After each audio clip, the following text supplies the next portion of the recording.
Sa kaibuturan ng ating mga dagat, matatagpuan ang ridgeline bottom snake na isa sa pinakamalambot at pinakamakinang na nilalang ng kalikasan. Ang shell nito ay makinis na maputi at may mga pinong-pulang guhit na tila likha ng isang mahuhusay na pintor. Isang tanawin na tunay na kapagsinpansin. Sa kabila ng liit nito, ang babaw snail ay may kakaibang paraan ng paggalaw. Naman ang malambot nitong katawan ay umaabot at bumabalot sa shell nito. Nag-iiwan ng isang naakit-akit na glowing blue outline. Habang ito ay tila sumasayaw sa mukha ng dagat. Para bang isa itong biyayang ipinag-iot ng kalikasan. Hindi katulad ng mga karaniwang snails na nagtatago sa kanilang mga shell. Ang lightweight at marupok na shell ng babaw snail ay nagbibigay protection.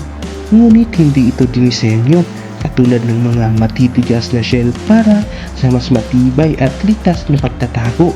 Ang translucent body nito ay bahagyang bumabalot sa shell, kaya ito'y lumilitaw na makabago at talagang kaya ng pagmasdan sa ilalim ng dagat.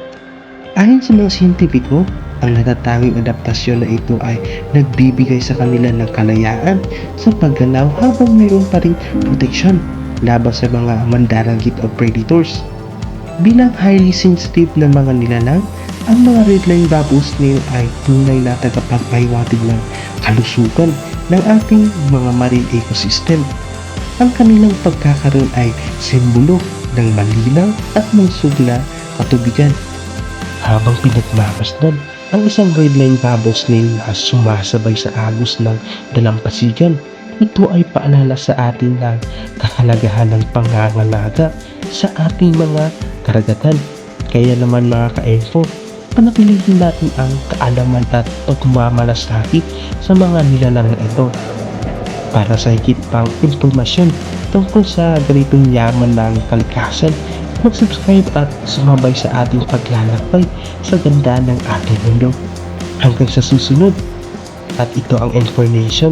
At laging tandaan, bawat yaman ng kalikasan at mga information ng ating nation ay bahagi ng ating kwento.